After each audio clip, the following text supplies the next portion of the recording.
সড়ক উন্নয়ন তহবিল থেকে ক্রয় করা সববাহী গাড়ি বর্তমানে অকেজো অবস্থায় পড়ে রয়েছে।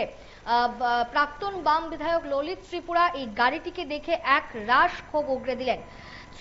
স্থানীয় পার্টির নেতৃত্ব সুশান্ত হাজারিকে সাথে নিয়ে গন্ডাছড়া মহকুমা হাসপাতালের বেহাল অবস্থা ঘুরে দেখেন এবং হাসপাতালে ভর্তি রোগী এবং রোগীর আত্মীয় স্বজনদের সাথে চিকিৎসা সংক্রান্ত বিষয়ে খোঁজ খবর নেন প্রাক্তন বিধায়ক ললিত ত্রিপুরা।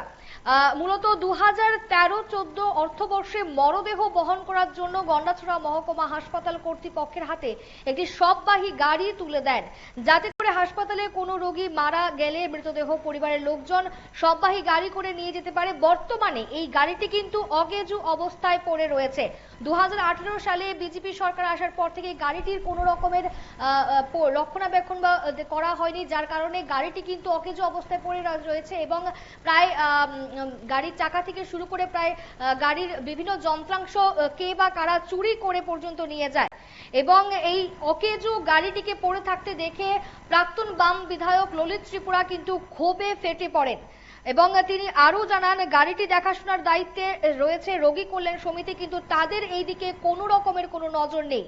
বর্তমানে সববাহী গাড়ি না থাকার কারণে হাসপাতালের প্রত্যন্ত এলাকার কোনো রোগী মারা গেলে মরদেহ বাড়িতে নিয়ে যেতে প্রায় 5 থেকে 6 হাজার টাকা গাড়ি ভাড়া দিতে হয়। যে জায়গায় এই সববাহী গাড়িটি ছিল কিন্তু তার কোনো দেখাশোনা করা হয়নি, যার কারণে গাড়িটি খোলা আকাশের নিচে অকেজো অবস্থায় পড়ে রয়েছে।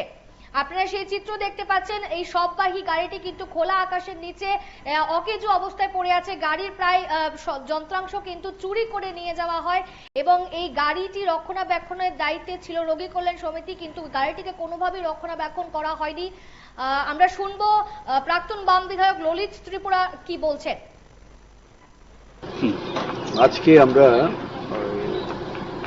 আমাদের কমরেড সুশান্ত হাজারি এবং আমি সহ বীরজরিয়াংয়ের বাড়িতে গেছিলাম। উনি অসুস্থ, সাব ইন্সপেক্টর।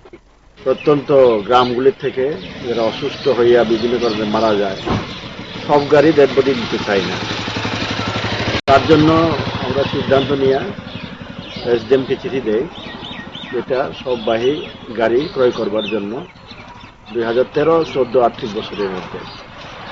আমরা কয়েক বছর ভালোই চালাইছিলাম।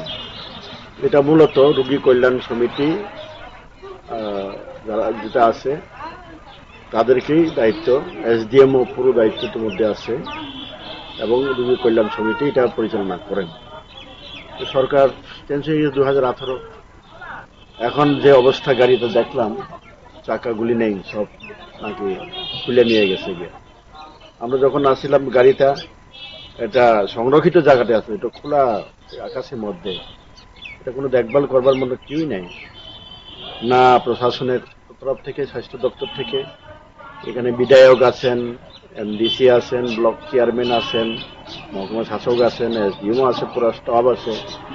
এটাকে একটু দেখভাল করার জন্য এখন কেউই লক্ষ্য রাখছে না, যার জন্য আমি এসডিএম এর কাছে একটা চিঠি দেব প্রাক্তন বিধায়ক হিসাবে। আমার তহবিলে ক্রয় করা টাকা এসডিএম এটা দেখভাল করেন এই গাড়িটা এই অবস্থা কেন, এবং দ্রুত এটাকে সারাই করে জনকল্যাণে কাজে লাগাবার জন্য আমি কথা বলবো। এসডিএমের সঙ্গেও আমরা কথা বলবো এবং আমি লিখিতভাবে কাগজও দিব।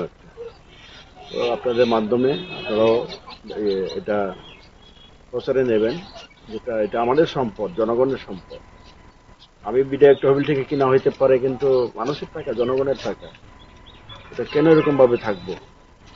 এটা ব্যর্থতা, সব দিক থেকে ব্যর্থতা হলে পরে যায় হয় এই স্বাস্থ্য দপ্তর এবং এই সম্পদগুলির মধ্যে কি হচ্ছে জানি না। এই হসপিটালটা শুনলাম 4 কোটি টাকা নাকি মেনটেন্যান্সের বরাদ্দ করা হচ্ছে।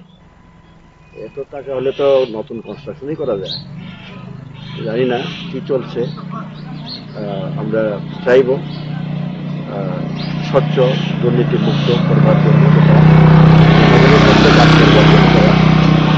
উদ্যোগ নেয়। এসডিএম তদন্ত করুক, থানা এসডিএম থেকে পুলিশকে কমপ্লেন করা হোক, তদন্ত করে কে বা কারা চুরি করছে, কেন এই অবস্থা তদন্ত করুক এবং